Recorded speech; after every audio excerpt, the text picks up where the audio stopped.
Pseudo-Dionysius of Talmare, Chronicle Part 3, translated with notes and introduction by Witatowski. Chronicle, known also as the Chronicle of Zuqnin, Part 3, Dionysius of Talmare, Patriarch of Antioch, 845.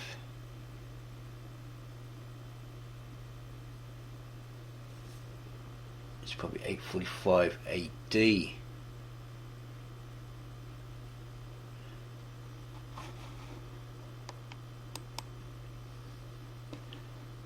Translated text for historians. This series is designed to meet the needs of students of ancient and medieval history and others who wish to broaden their study by reading source material, but whose knowledge of Latin or Greek is not sufficient to allow them to do so in the original language. Many important late imperial and dark age texts are currently unavailable in translation, and it is hoped that WTH, that's translated text for historians, will help to fill this gap and to complement the secondary literature in English which already exists. The series relates principally to the period 300 to 800 AD and includes late imperial, Greek, Byzantine and Syriac texts, as well as source books illustrating a particular period or theme. Each volume is a self-contained scholarly translation with an introductory essay on a text and its author and notes on the text indicating major problems of interpretation, including textual difficulties, and its editorial committee and the general editors. We tried to find part 1 but it wasn't available. We'll keep looking for it. We may find it one day and we'll bring it to you in a video format. And the front cover drawing is a miniature from the Gospels of Beth Zabdi in the 12th century.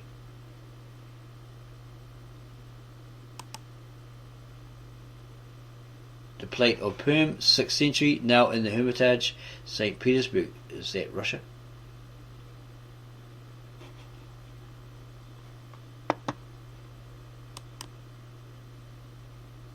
Contents page.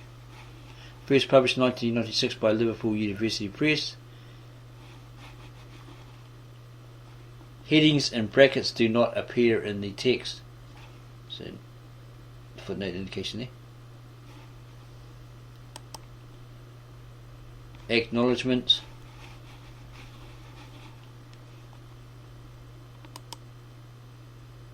Bibliography and abbreviations.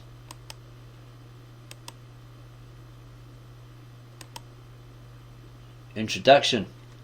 The Syriac historiographical work, of which the third part is presented here in translation, is a universal chronicle which came into being in northern Mesopotamia at the end of the 8th century AD.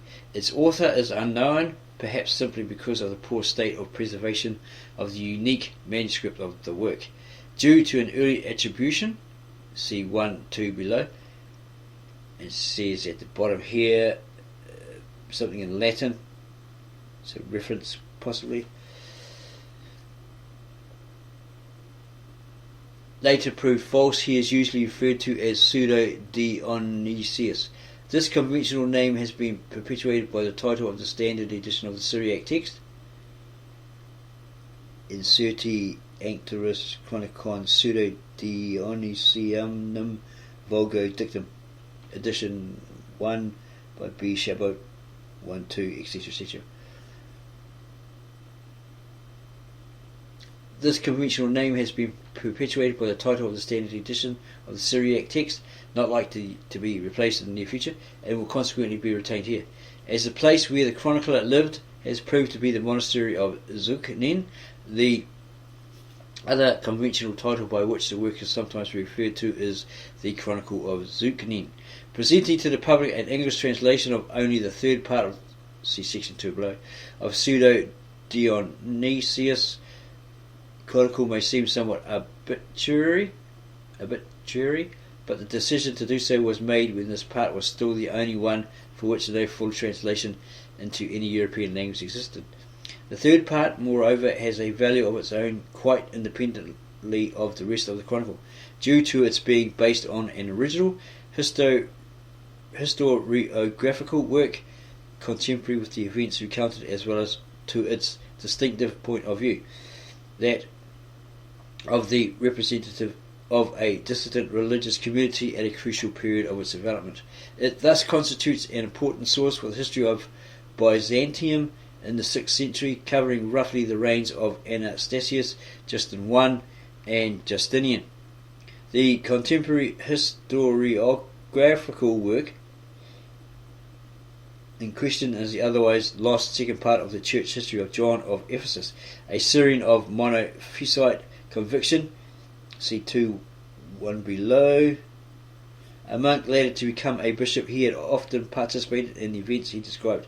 He lived during a difficult period in the history of the Monophysite movement, for a time sharing the afflictions of the persecution together with other non-conformist monks of the same persuasion.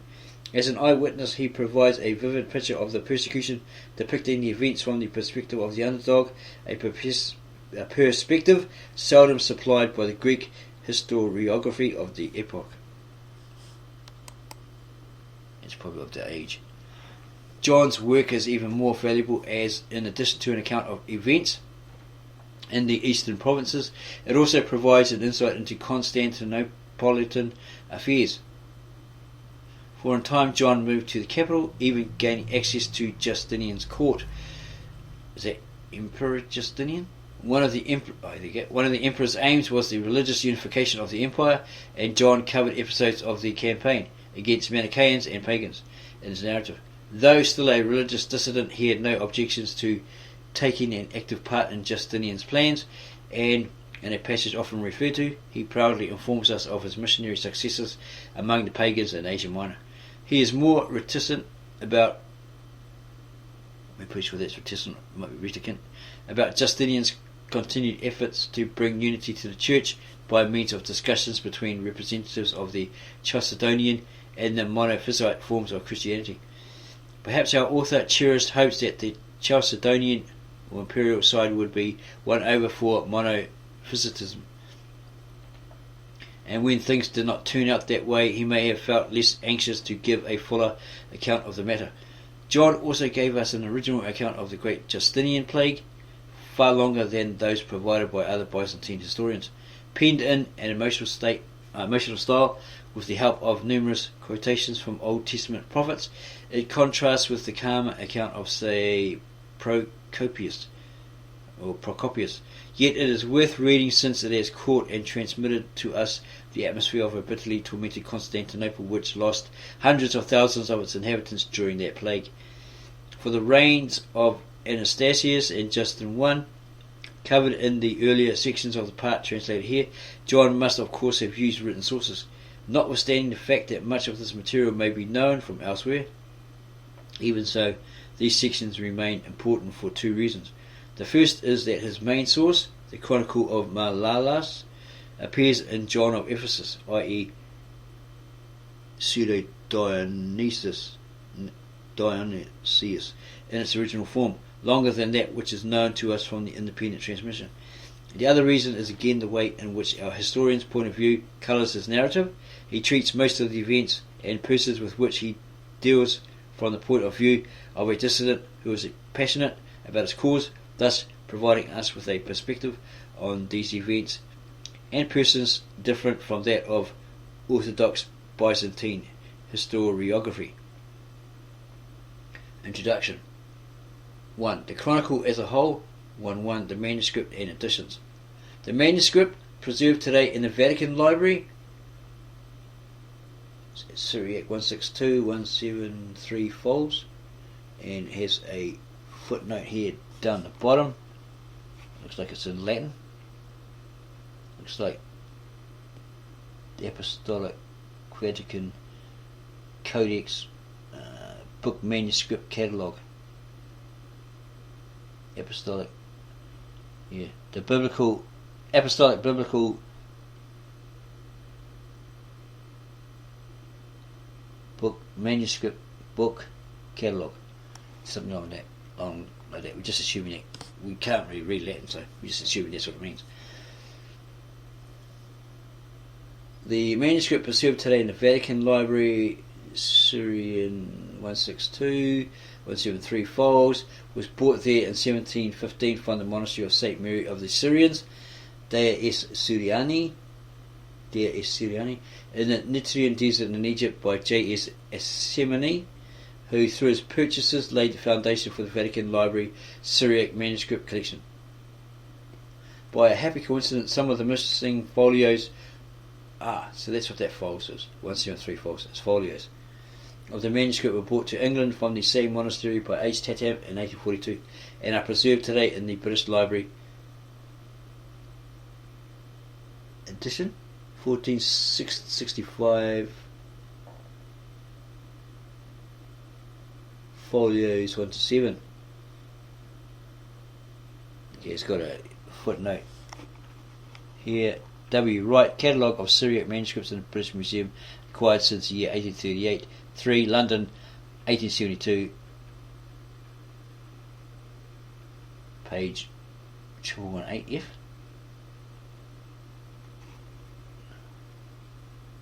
The manuscript is a palimpsest, 1, 2, 3 Vatican folios and all the London folios. The overwritten text being Greek, Old Testament excerpts of the 7th or 8th century. And it's published by E. Tisserant. The footnote below. The Syriac text dates from the, and it's questionable here, early 9th century and must have been written in Zuqnin.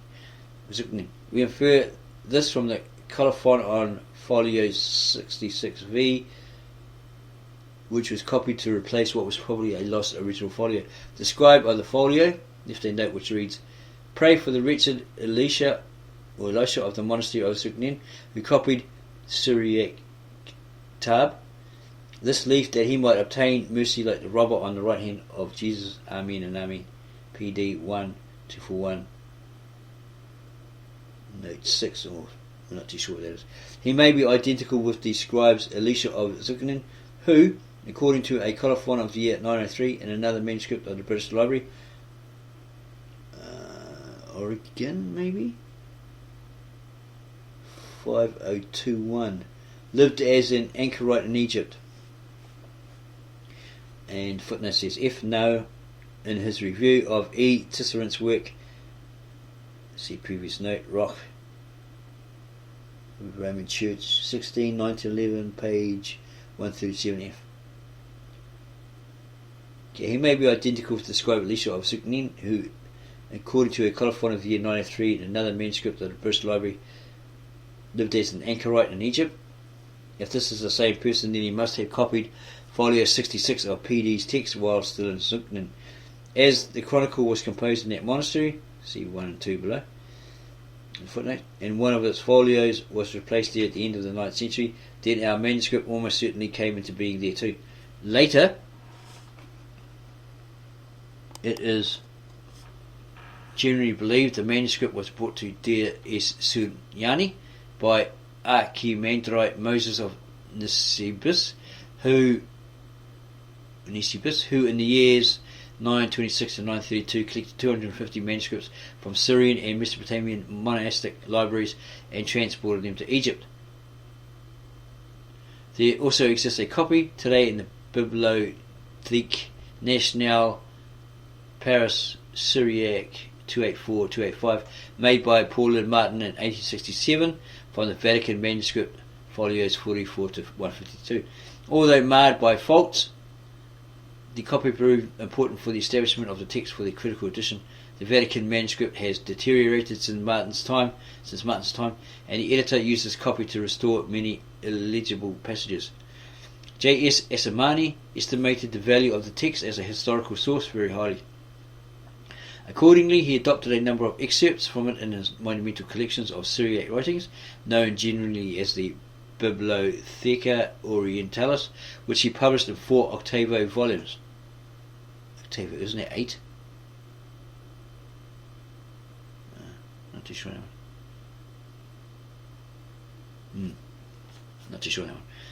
In the 19th century, 2 partial editions of the Chronicle appeared. That of the first part, up to folio 43, was prepared by O.F.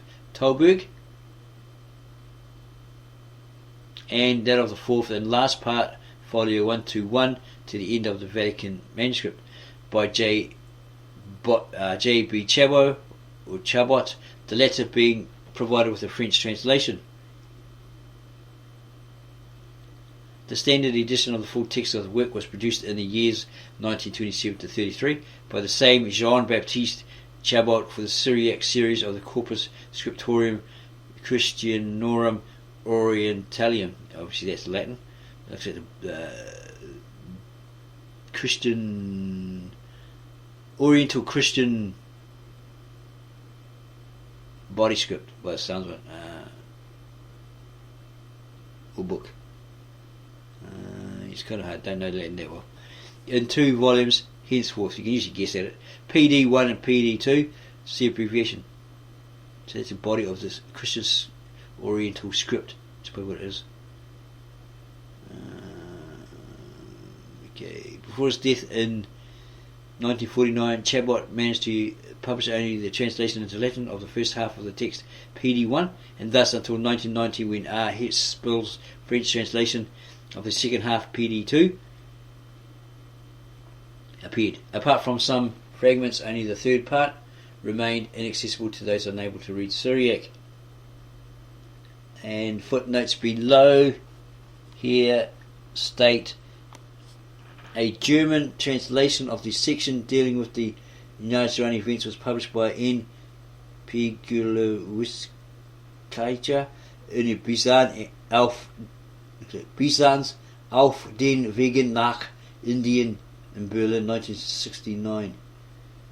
Yeah, that looks like a... Yeah, not too sure what that is in German. Something to do with the Byzantine.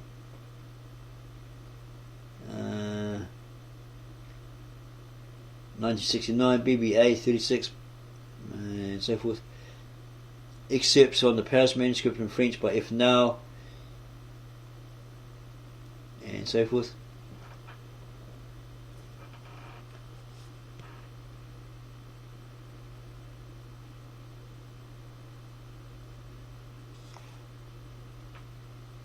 Okay, where do we leave off?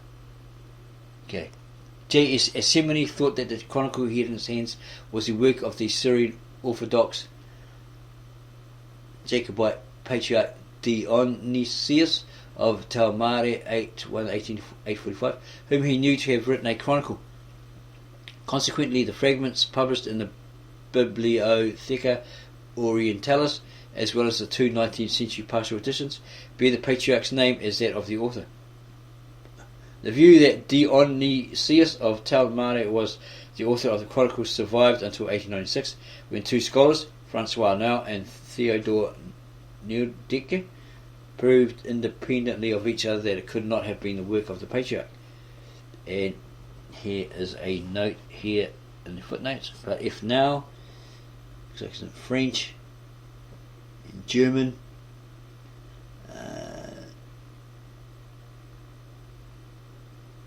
Neudeke in his review of Chabot's edition of PD's Part 4 and Wiener Zeitschrift für die Kunde des Morgenlandes,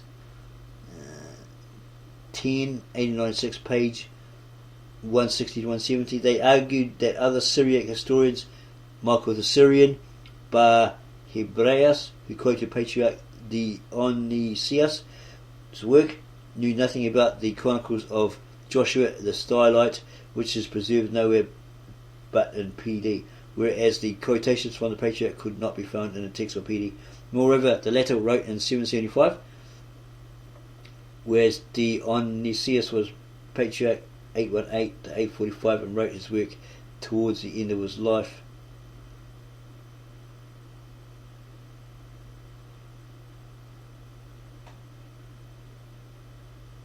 Since, however, no positive identification of the author could be provided, the name of the patriarch, though with the addition of pseudo, which features on the title page of J.B. Chabot's edition of the Syriac text, as well as on those of both CSCO translation volumes, is still used as the conventional name of the author, henceforth PD.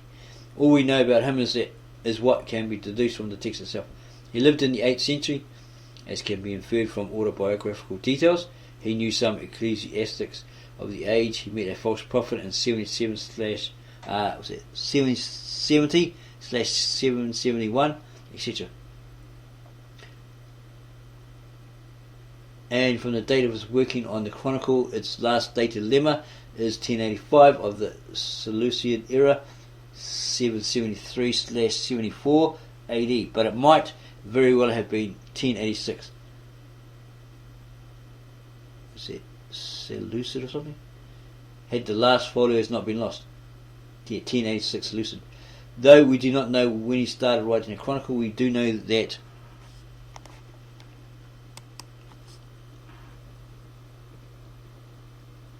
he was at work in 775, as it is revealed by the dates provided in the introduction to the fourth part, PD2 146 5-7/108F. The year 1086 of the Seleucid era, October 774 to September 775 AD, and so forth. Apparently,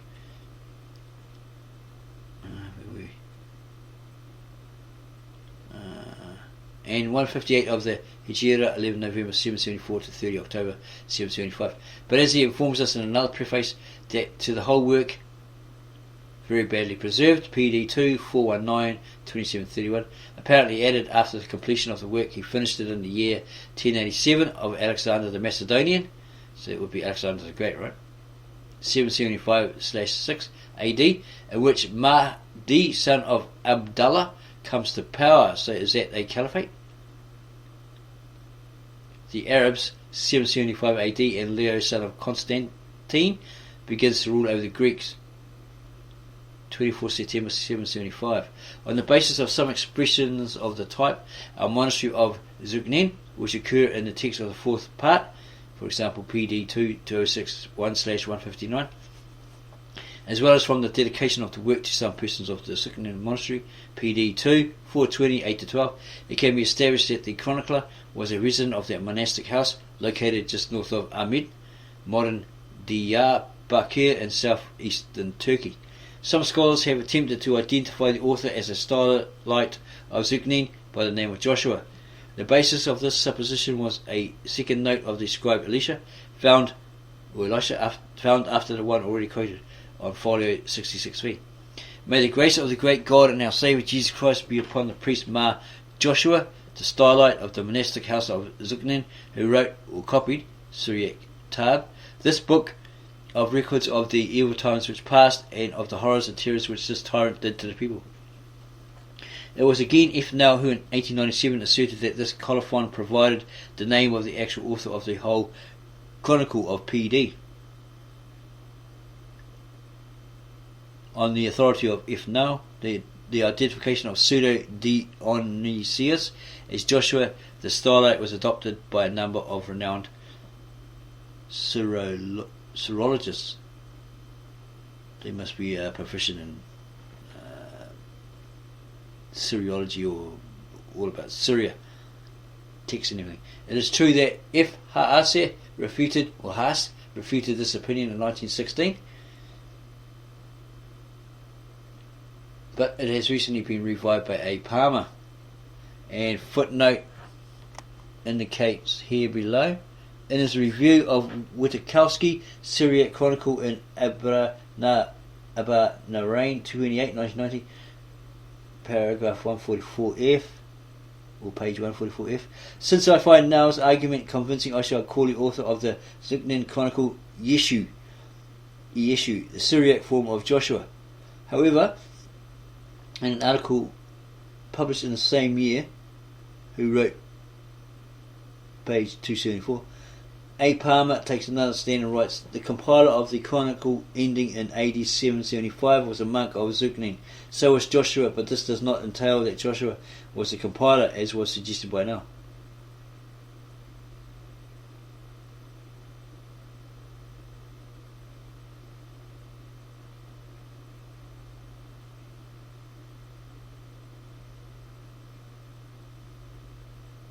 Thus, Joshua the Starlight, being a Zuqninian, could not be the author of the chronicle hitherto attributed to him, and in this case, apparently because he had to be the author of something, Now concluded that he was the author of the whole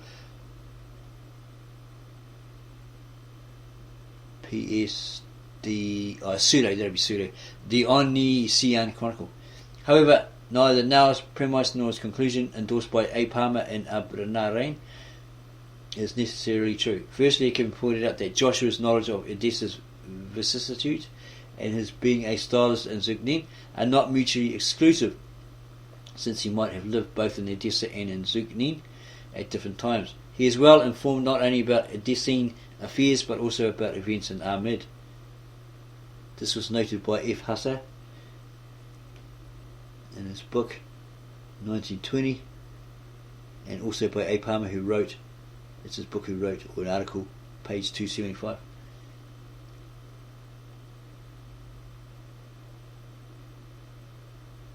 Recording the vicissitudes of later city in the vicinity of which Zuqnin was situated, was evidently as important to him as recording those of Edessa, as can be inferred from the fact that he put the names of both cities in the title of his chronicle, cited below. If he was a native of Edessa, which would account for his acquaintance with events there, he might have written his book after he had moved from that city to Zuqnin, a move which would explain the Amadine sections of his work. And footnote indicates, thus we may be confronted with two chronicles of Zuqnin, one embedded in the other, a possibility which calls for caution in multiplying titles of historiographical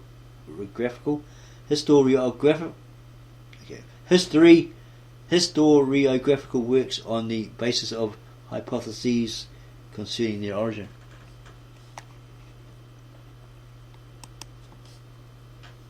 Nevertheless, wherever Joshua lived, his authorship of the chronicles attributed to him depends on the interpretation of the verb tab employed by Elisha in his colophons. It certainly means copied in the first note and may have the same meaning in the second as well, although we cannot be absolutely sure.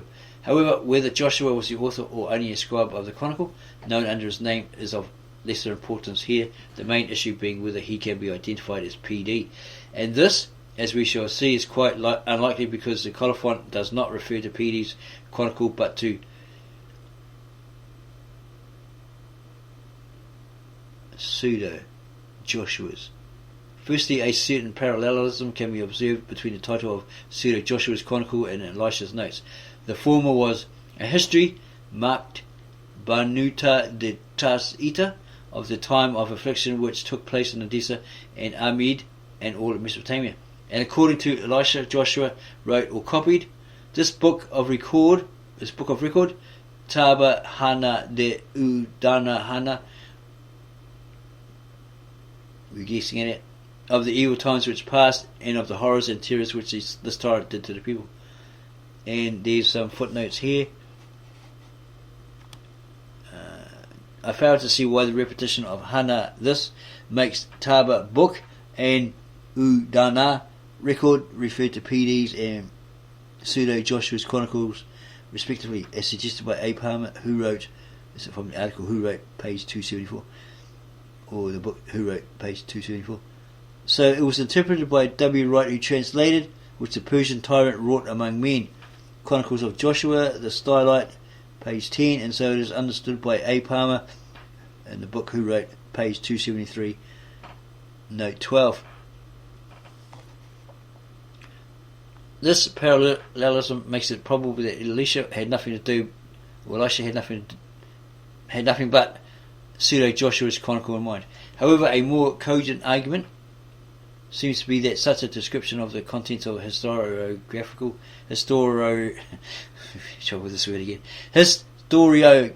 work as Elisha provides cannot refer to a universal chronicle, a genre based on the idea of the history of salvation, even if the expression this tyrant in the note be understood as the devil and not as the Persian king. Okay, it's got a footnote here. So it was interpreted by W. Wright, who translated, which a Persian tyrant wrought among men, and so it's understood by Abraham. That's where we read that.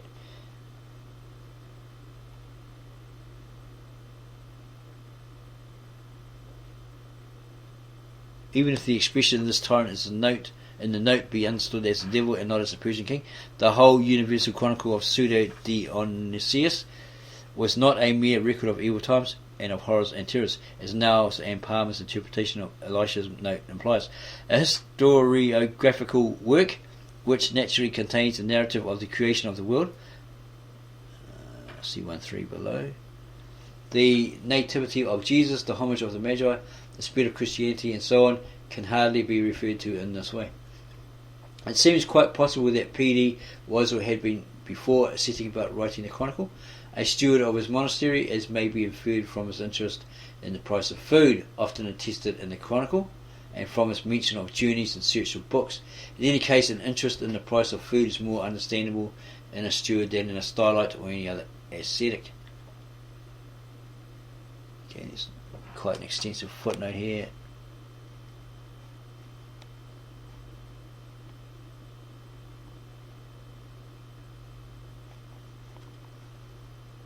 PD's motive for writing history was of a moral nature. He wished to admonish people not to sin. To this end, he decided to show posterity how their predecessors had fared, using as a deterrent examples of calamities, in the description of which he delights, known to him both from written sources and from his own experience. His view of history is strictly Christian, with God and Satan being the real protagonists of history, ultimately responsible for good and evil deeds or events respectively. Natural catastrophes are explained as God's punishment for people's sins. In fact, they are usually called God's wrath. Syriac rugza. It was probably in his interest in catastrophes which caused him to keep in full John of Ephesus accounts of them, in contrast to Michael the Syrian, who abbreviated them. PD notices, however, that despite all the plagues, mankind does not show much improvement. Compare PD 2, 133, 8 to 10, below page 119.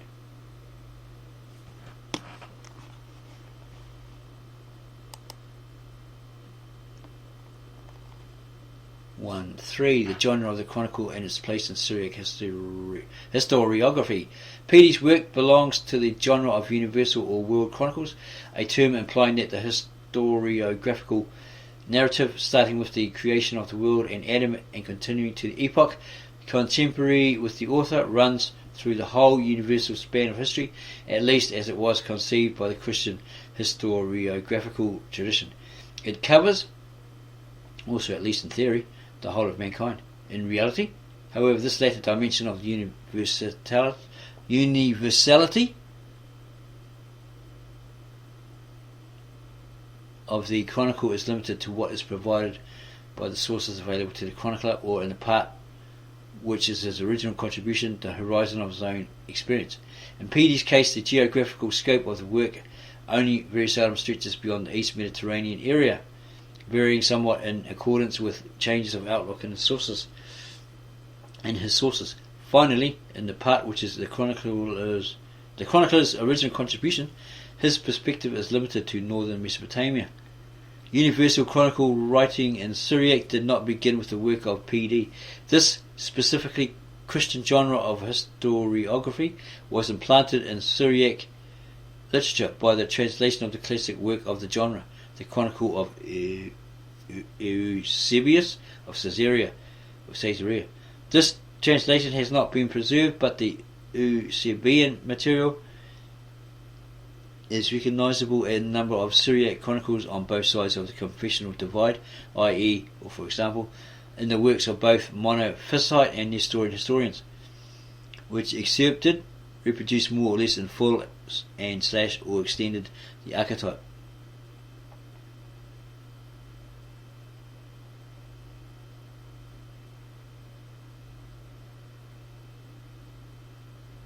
The basic element of the universal chronicle built on this pattern is the dated lemma.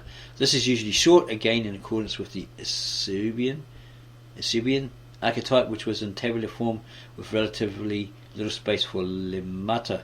Some of the Syriac representatives of the genre preserved this tabular form: Jacob of Edessa, Elias bar Shania. Others abandoned it but still kept the short lemmata, the chronicler to the year 724, the chronicle to the year 846, and the two groups can be classified together as the so-called short chronicles or short lemma chronicles.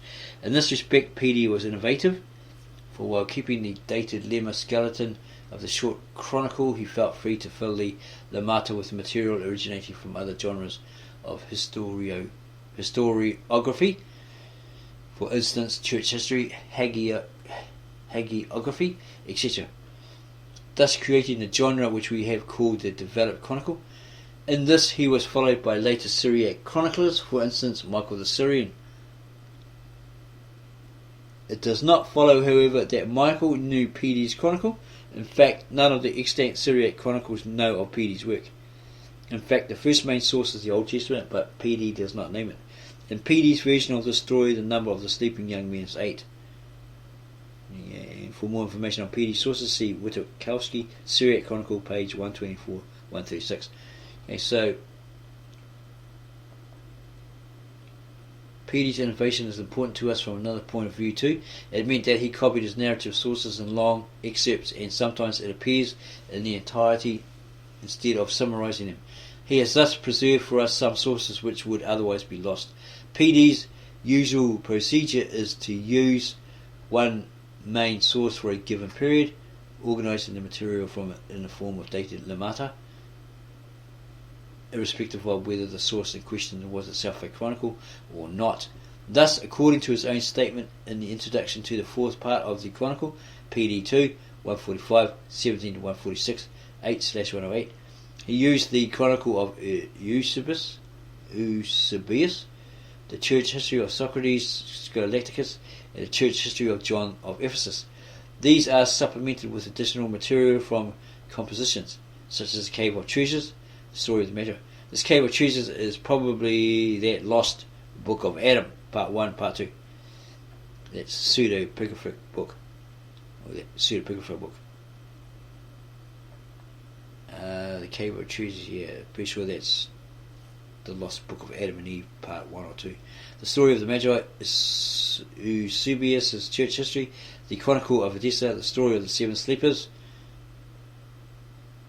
Okay, yeah, as we mentioned before, in Pede's version of this story, the number of the sleeping young men is 8. John Rufus's Pleirophoria, the Henoticon of Zeno, and the Chronicle of Pseudo Joshua the Stylite. Pede must also have used written sources so far unidentified for the initial lemata of the fourth part, though he presents it as being totally original.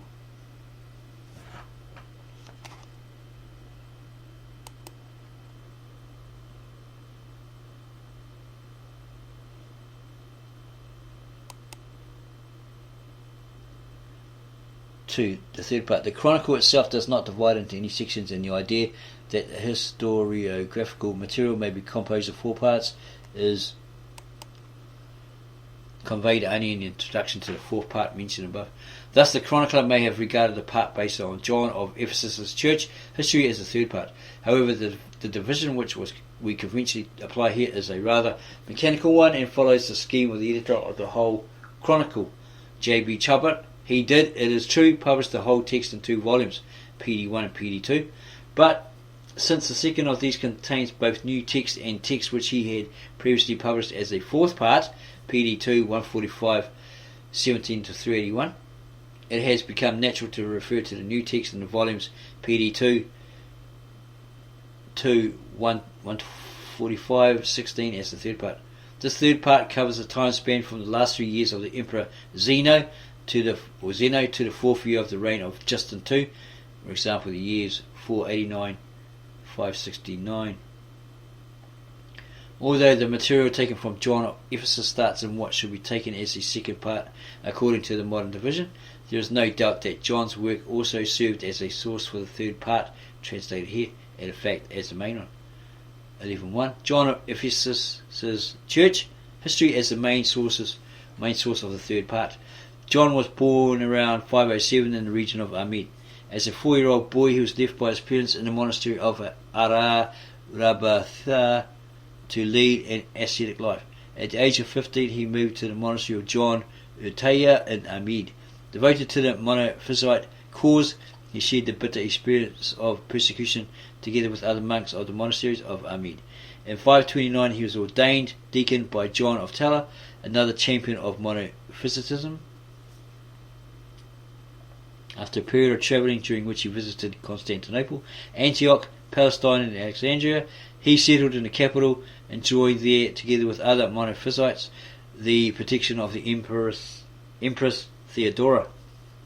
Notwithstanding his confessional allegiance, he had quite close contacts with the Emperor Justinian, who, inter alia, entrusted him in 542 with a mission to convert to Christianity the peoples of Asia Minor, apparently still pagan at that time. The mission was a success. 70,000 people were baptized. See below page 72. As also John became known as a stern inquisitor of pagans and heretics, and his zeal extended to digging up and burning the bones of the Montanists. See below page 71 and 112. In 558 he was ordained titular bishop of Ephesus by Jacob Baradaeus, but he never settled there. For his intransigent and extreme anti-Chalcedonian attitude, he was imprisoned in 571 and released only after Tiberius II's accession, 574. It's Roman Emperor Tiberius's descendant or son or something like that, probably.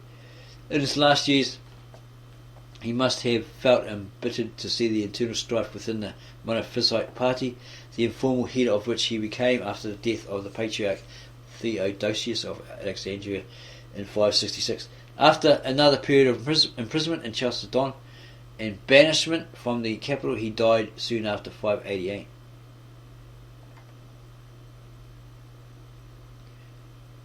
P. Allen, a new date for the last recorded events in John of Ephesus' Historia Ecclesiastica, OLP 10 1979, page 251 to 254. Michael Whitby, the Emperor Morris and historian. Okay, it's got this references here. A thesis on John has recently been prepared by Jan van Ginkel at the University of Groningen. John of Ephesus, a Monophysite historian in 6th century Byzantium, 1995, and so forth.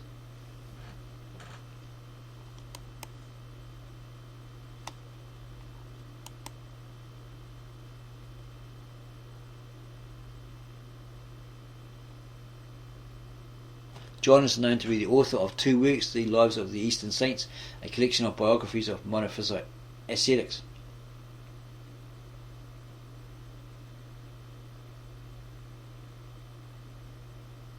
and the Church History. Of this, only the third and final part has survived an independent manuscript tradition. This, however, was unknown to PD. The first part is completely lost, and neither PD nor any other Syriac historian seems to know it. The state of preservation of the second part of John's history is complicated. PD reproduced much of it in the third part of his chronicle, which makes the latter one of the major witnesses to John's text. Another important witness is the chronicle of Michael the Syrian.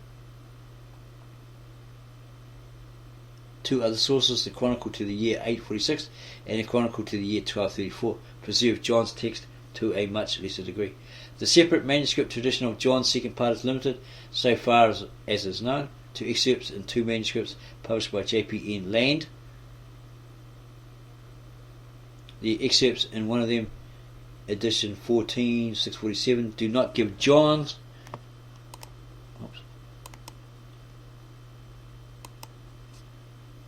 name, but his authorship is clear from the parallel text in PD, which attributes it to John of Asia, or John of Ephesus.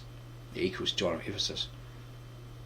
In the same collection, J.P.N. Land also published extracts from another manuscript, which are attributed to John by the title, by the same holy mar, John of Asia, from his book of church history on the persecution, Land 289 1F. And by the colophon, the stories which we have gathered from John of Asia are finished, Land 329 21F. It is more probable, however, that these latter extracts are drawn from another copy of the Chronicles of PD, since they have the same system of dated lemata as PD, whereas John of Ephesus, to judge from the third part of his history, did not use such a system.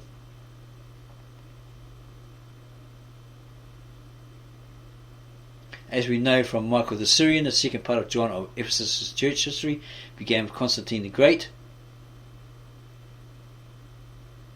John of Asia says in the beginning of his book that when Constantine, Michael the Syrian 121a 16-22/1 239, and as We know from John's surviving third part it followed the course of events up to the 6th year of Justin II, or Justin II. John himself used a number of sources which can be identified. First in order of appearance as PD is the Chronicle of Pseudo-Joshua the Stylite. This, as we mentioned above, has been reproduced by PD in full in the second part.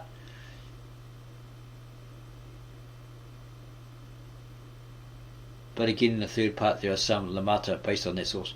These seem to have been extracted by John and PD when copying the material from him, did not omit them, did not leave them out. He may have done so inadvertently, but at least in some cases he was conscious of repeating himself and added a remark, as we have recorded above. That was his remark, e.g., or for example, lemata 810, Silicid, and 811 below page 3 or 4. Another of John's sources was the Byzantine Chronicle of John Malalas. A comparison with the extant version of Malalas shows some differences, i.e. John of Ephesus usually has more material to hand. This can be explained by the fact that he excerpted the original Chronicle of Malalas, whereas what is preserved in the unique manuscript of the nearly complete work is an abbreviated version. John also used the church history of Pseudo-Zechariah of Mytilene,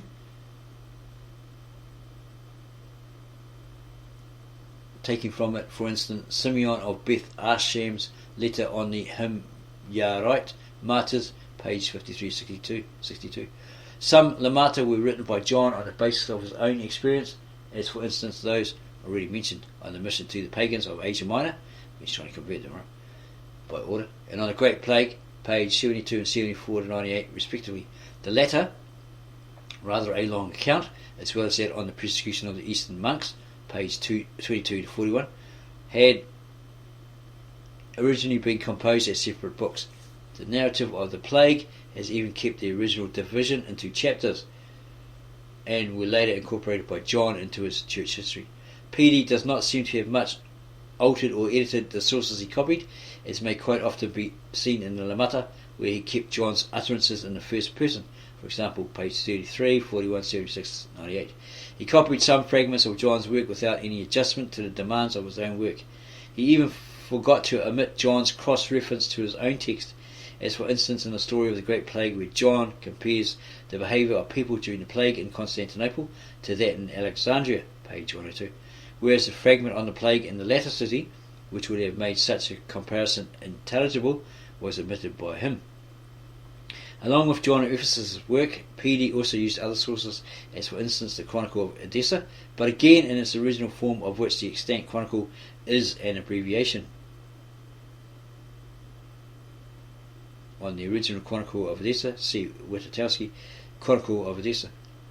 List of patriarchs and bishops came from an unknown source which was also used by Pseudo-Zechariah and Michael the Syrian. Whether its origin had the nature of church diptychs, kind of looks like dipsticks, or some other semi-official fasti episcopalis cannot be determined here. It looks a bit like dipstick. Diptychs, diptych, maybe, not sure. 11.2 dates. PD had no formal problems with adapting the material of, say, the Chronicle of Edessa into his own work, since the two were both composed of the same elements, dated lemata. In this regard he had, however, problems with the work of John of Ephesus, because only a few dates could be found in it. Consequently, PD has had to provide most of them himself, that is, to invent them.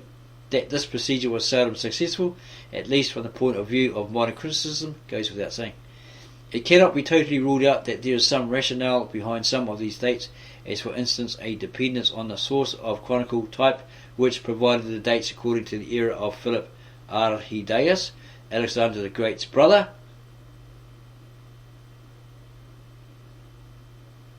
Yet the majority of the dates still seem to be the result of PD's attempt to turn his material into a chronicle.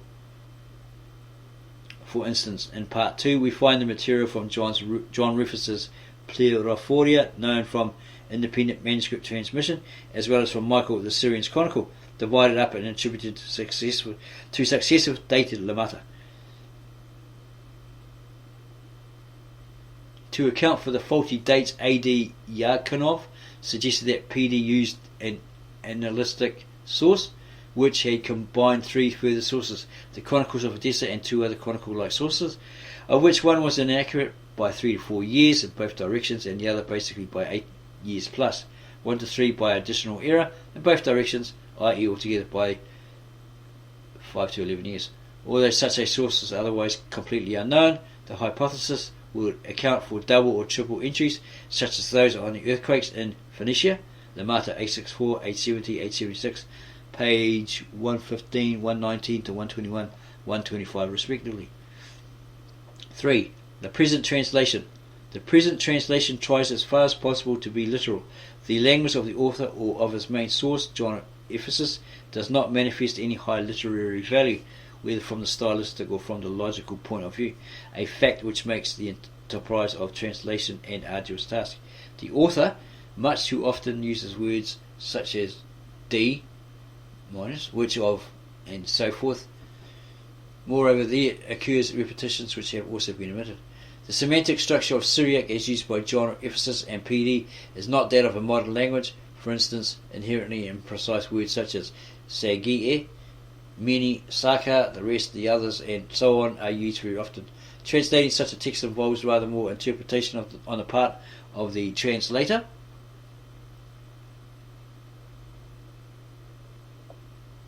than may be the case with text by authors with linguistic discipline closer to our own. The wording often requires complementary information in order that the whole sentence may be understood by a modern reader. We supply this additional information, or that people in the book, the authors do, in parenthesis, trying to represent the author's intended meaning, because it's in parenthesis or brackets because they're not really that sure of what it actually means, what the actual words are and what they actually mean. Besides many probable faults in the text which must have come into being in the process of copying, the author himself or his sources may be blamed for some of the confusions. This is the case with the logical subject is first introduced in the plural, but subsequently in the same, usually very long, sentence it is changed to the singular or vice versa. Another source of ambiguity is the frequent use of pronouns instead of substantives. This may often be acceptable as sufficiently informative in the Syriac because of differences of gender which cannot always be rendered in English. Yet quite often this usage blurs the meaning of the sentence in the original itself. To remedy this, we have again resorted to the practice of giving in parentheses the substantives to be understood.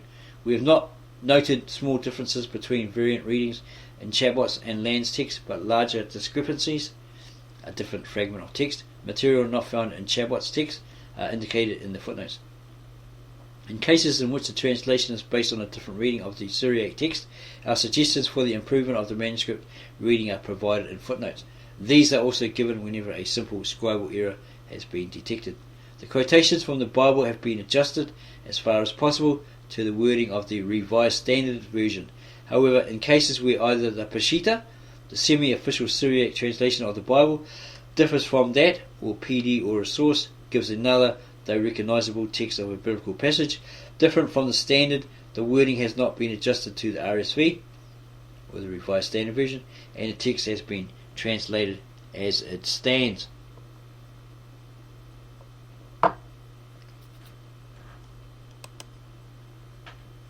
The peculiarities of pseudo-Dionysius terminology have been kept.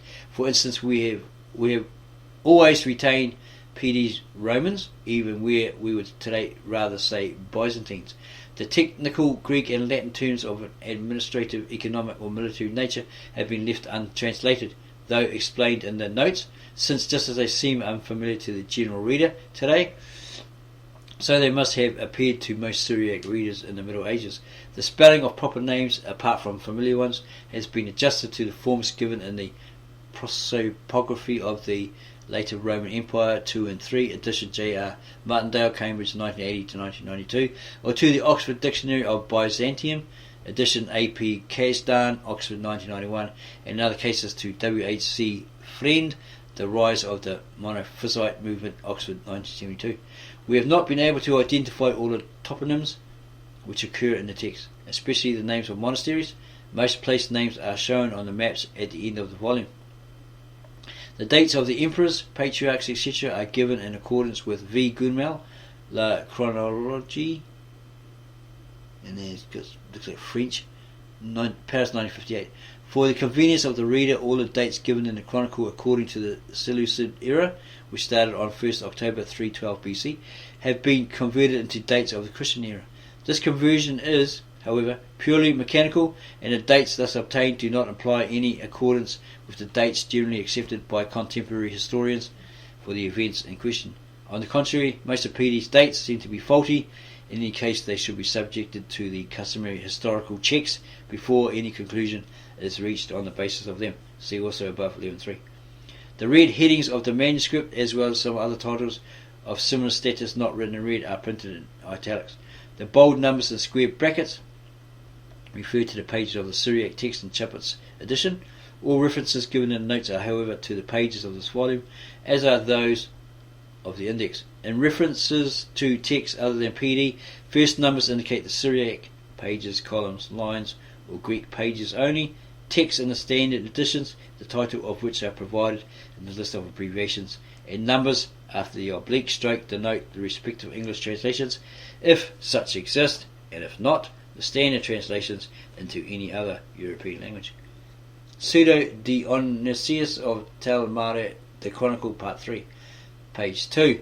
The year 800, AD 488/9, the school of the Persians in Edessa was destroyed. Footnote: according to the Seleucid era, beginning on October 312 BC, used throughout the part of the Chronicle which is translated here. The school of the Persians in Edessa was so called because from its origin in the 4th century, many of its pupils and teachers came from Persian territory. It was the mainstay of Antiochian theology, connected with such names as Diodore of Tarsus, Theodore of Mopsuestia, and Nestorius, from whom it took the name Nestorian.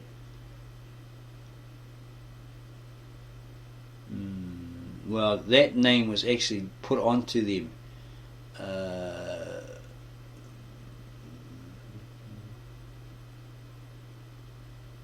Okay, it's maybe in a different concept. Okay. Perhaps there's a church or something in there called Nestorian. In the Syriac-speaking area, even after the Council of Ephesus anathematized it in 431. After the destruction of the school by the... okay, so that was the name given to that school by the looks of it.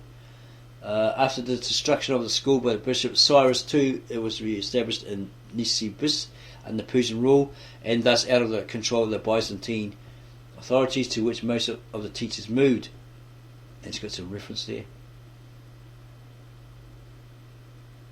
Okay, the year 800 AD, 488/9, in the Christian era, the school of the Persians in Edessa was destroyed.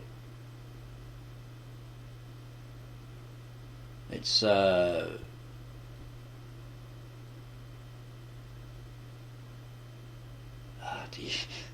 Aramaic name escapes us. Urhai, yeah. Urhai, pronounced Urhai or Urhai. Now in modern Turkey, the hierarchs who became famous in succession.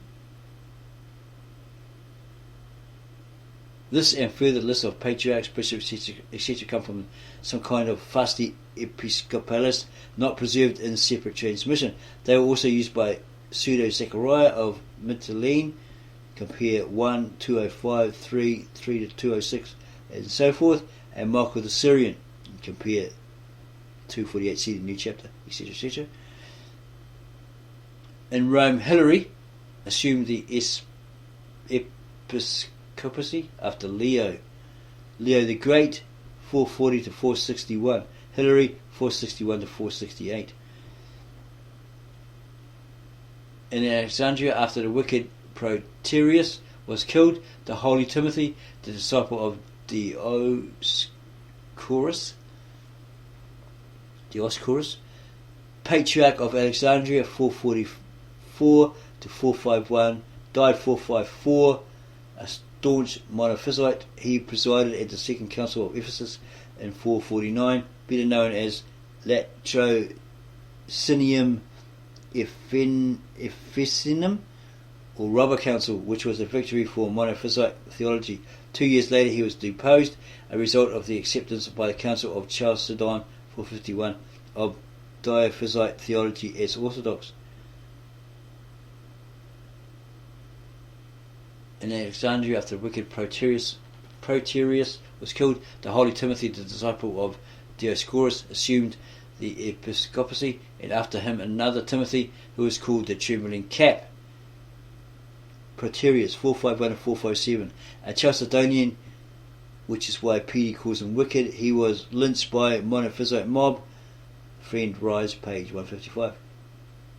Timothy Lyris 457 to 460, 475, 477. Timothy Salophaciolus 460 to 475 and 477 to 482. Trembling cap. The Syriac is a translation of the Greek nickname.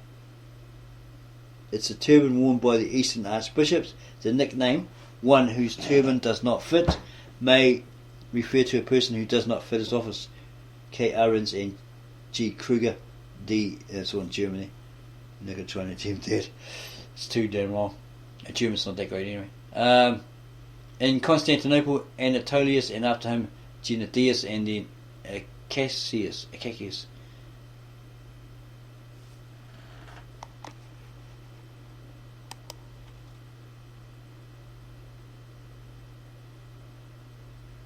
In Ephesus, John, and after him Paul, who was deposed because he did not accept the council of Chalcedon.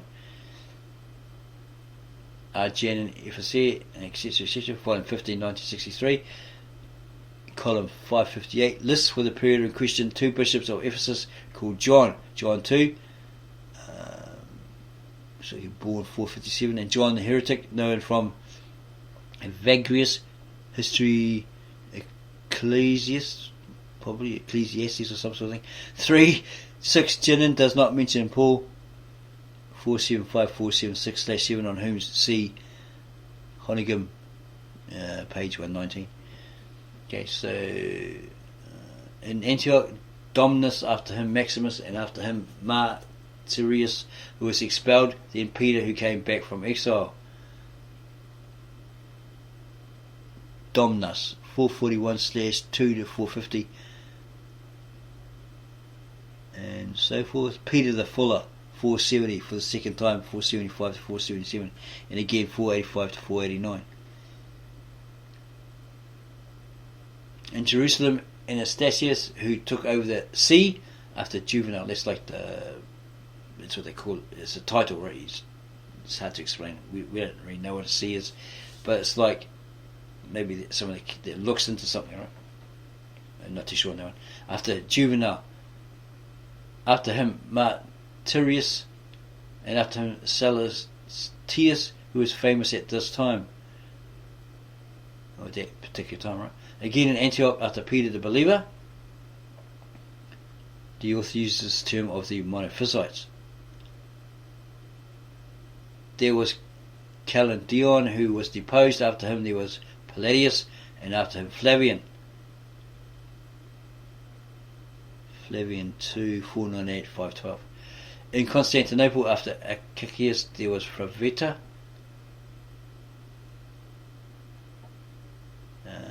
Manuscript, it's really hard to read, but it was a corruption of something else. And after him Euphumius, who was deposed in the days of the Emperor Anastasius. Fraveta 489 to 490.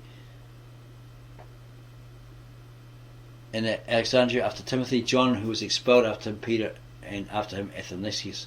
In Rome, after Hilary, Simplicius, and after him Felix, who was famous at this time, or that time.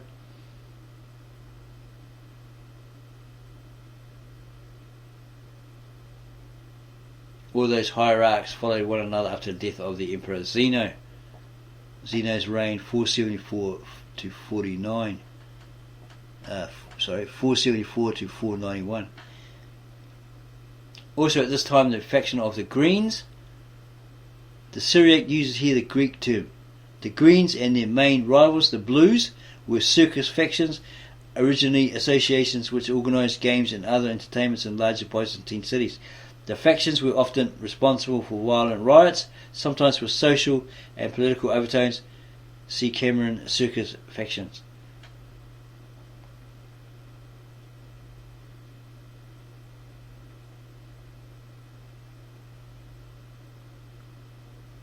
Also at this time, the faction of the Greens set fire to and burned the synagogue of the Jews. The pogrom took place in Antioch, as is known, from Malalas 389/218. That's probably how long he lived. No. From Malalas 389/218. From whom the lemma ultimately comes. According to other witnesses to the original Malalas, the Greens attacked the Jews because the latter were on the side of the Blues. Malalas, translation page 218, note 15. The exact date of the event is unknown, but it must have taken place in the last years of Zeno's reign, and thus the date PD assigned is approximately correct. See also Stein, Bath Empire, page 32, etc., etc. Okay, this time the faction of the Greens set fire to and burned the synagogue of the Jews. They dug up, says page 3, all the bones of the dead who were buried around the synagogue, and they burned them in the fire. When this became known to the Emperor Zeno, he was angry with the Greens and said, "Why did they not burn all the Jews living among the dead, living along with the dead? Why did they not burn all the Jews living along with the dead?" And so ended this affair. No investigation was made. In the year 808 AD 496/7, it's in the Christian era, the Emperor Zeno died, and after him Anastasius, a Christian and a believer who came from Dyrrhachium, modern Durrës in Albania, acceded to the throne. The year 809 AD, the year 809 in Christian era AD 497/8, Euphemius, the Patriarch of Constantinople, went into exile because he was found to be a Nestorian. In his place came Macedonius. Euphemius was disposed by a synod in Constantinople. It must be like a faction, council type thing. 495, which found him to be a Nestorian. His removal seems to have been caused by his opposition based on his Chalcedonian views to Henoticon, see note 96, which was then generally accepted by the Church, except in Rome, and by the Emperor. Compare Pseudo Zechariah 7:1, translation page 139-150, who treats him as a Nestorian, etc. In his place came Macedonius. The year 810 AD, or the year 810, Christian era AD 498/9, many locusts came on the country and destroyed everything. This was as we have recorded above. In the Chronicle of Pseudo-Joshua, the stylite incorporated into Pseudo-Dionysius' work, PD 1-235-317, English translation, W. Wright, the Chronicle of Joshua the Stylite, Amsterdam 1968, which is Cambridge 1882. Most of the events mentioned in this and the following lemma are an abbreviated version of Pseudo-Joshua's lemmata for 810 and 811, PD 1-259-262/2326. In the same year there was a violent and mighty earthquake. Nicopolis was destroyed by it except for the church and the bishop's house, and it buried all its inhabitants. In the same year a sign like darkness appeared in the sky. The fact that the earthquake struck Abane and Asamosata suggests that the reference is to Nicopolis, an episcopal see in Armenia, not Nicopolis Emmaus in Palestine, as W. Wright thought. Joshua, page 24, note J. Sturm, Nicopolis 8, etc., etc. Nicomaus chronology. It's got here in Latin or something. Page 478, year 499. Yeah, so in the same year there was a violent and mighty earthquake. Nicopolis was destroyed by it except for the church and the bishop's house, and it buried all its inhabitants. In the same year a sign like darkness appeared in the sky. Syriac, his soccer, perhaps to be corrected to spear. Nizki, from which this information is probably derived. It's got a source there.